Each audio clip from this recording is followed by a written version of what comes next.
9h25, la séquence 1, gérant 3 questions. Mon invité ce matin, Sébastien Lemonnier, gérant Action Européenne chez Mansartis. Bonjour Sébastien. Bonjour. Alors, première question, parlez-nous un petit peu de Mansartis qui a changé, sinon de dimension, en tout cas de nom et de structure. C'est exact, ça s'est opéré ça en début d'année dernière. Mansartis, c'est une société qui n'est pas très connue encore, qui va peut-être être beaucoup plus demain, qui existe depuis une trentaine d'années, qui gère à peu près 1 milliard d'actifs bruts, donc sous gestion, qui a un positionnement très différent de ce qui peut exister sur la plupart des gestions privées, parce qu'on part d'une logique patrimoniale, avec en interne des personnes qui font de la fiscalité. Donc on a une avocat fiscaliste, on a une activité de conseil en fusion-acquisition, une activité de family office où vraiment on s'occupe des familles, même de prendre les billets d'avion pour les enfants quand ils doivent partir en vacances, et puis ce métier de gestion. Donc on a un vrai partenaire de ces clients qui sont très fidèles, qui regroupent à la fois des gros patrimoines financiers, des grosses familles, mais aussi des institutionnels. Et donc on a une stratégie justement de développer à partir de ces services qui sont de très bonne qualité, cette expertise de gestion, et puis en allant justement sur une approche maintenant peut-être plus de développement pour faire connaître Mansartis et de toutes ses qualités justement. Voilà, donc il y avait 3 métiers avec des noms différents. Je crois que c'était...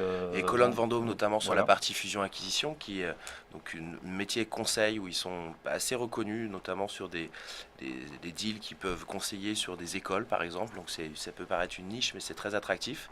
Et donc tout est maintenant mis sous le même nom pour qu'on puisse justement reconnaître les synergies qu'on peut avoir à l'intérieur du groupe. Et comme sur les différents fonds au PCVM qui sont vendus aussi au public, avec Mansartis Amérique, Mansartis Japon, Mansartis Asie, Mansartis Europe. Donc voilà, il y a ces synergies autour de ce nom-là. Et Mansartis Investissement. Parfait, on va justement parler d'un des fonds que vous gérez, Mansartis Europe, qui a été, on va dire, rénové de fond en comble depuis votre arrivée il y a un peu plus d'1 an. C'est vrai que j'ai une approche de gestion qui est très stock picker, qui est un petit peu contrariante. J'aime bien aller au-delà des sentiers battus. Et puis j'ai toujours géré un fonds européen avec une vraie dimension européenne. Donc c'est vrai que quand j'ai repris le fonds l'année dernière, il y a eu une vraie période de transition. Aujourd'hui, on a à peu près 65% du portefeuille qui est exposé sur des small et mid cap. Il y a une vraie volonté finalement de rester carte blanche sur ce fonds, d'être toute taille de capi. Je vous parlais de nos clients qui sont des gens fidèles, qui ont une approche de long terme. On n'a pas envie d'avoir des fonds qui sont à la mode sur une thématique à un moment donné présent.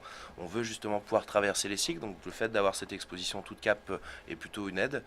C'est la même chose sur la zone géographique. Aujourd'hui, la France représente que 35% à peu près du portefeuille. On a une position qui a beaucoup progressé par exemple sur le UK. En Allemagne aussi, on a une exposition qui est un petit peu moindre aujourd'hui peut-être, mais on a une forte conviction sur des sociétés, sur l'Espagne ou en Italie. Donc il y a eu vraiment ce travail-là. On va dire que depuis 3 mois, le travail est vraiment totalement réalisé. Et les performances, on espère que les performances vont maintenant clairement se redresser. On est sur une approche en fait finalement de gestion prudente. Parce que moi, mon objectif, c'est d'essayer d'apprécier le capital de mes porteurs de parts. Mais sur une classe d'action qui est donc risquée, j'essaye aussi de gérer en minimisant autant que possible mon risque de baisse. Mais ça ne nous empêche pas aujourd'hui de faire à peu près comme le marché, donc sur un marché qui monte fortement, donc on est plutôt satisfait.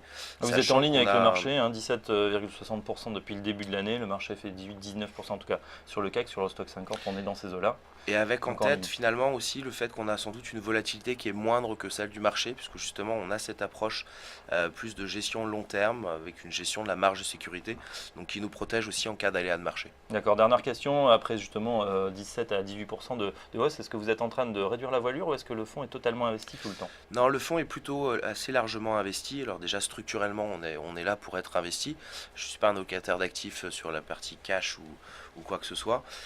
Aujourd'hui on reste assez confiant, même si les niveaux de valorisation sont peut-être moins attractifs. Ce qui me paraît assez important en fait, c'est de mettre en avant le fait qu'il y a des vraies inefficiences aujourd'hui de marché, avec peut-être sur certains segments de marché une bulle qui est en train de se créer, et à contrario des valeurs qui continuent de rester intéressantes. Donc c'est pour ça, moi, tant que je trouve des idées, je reste investi. Par contre, c'est vrai que si je trouve plus d'idées et que je suis un peu contraint de vendre parce que c'est trop cher et que je veux protéger mes clients, mais aujourd'hui, on n'est pas encore dans cette optique-là.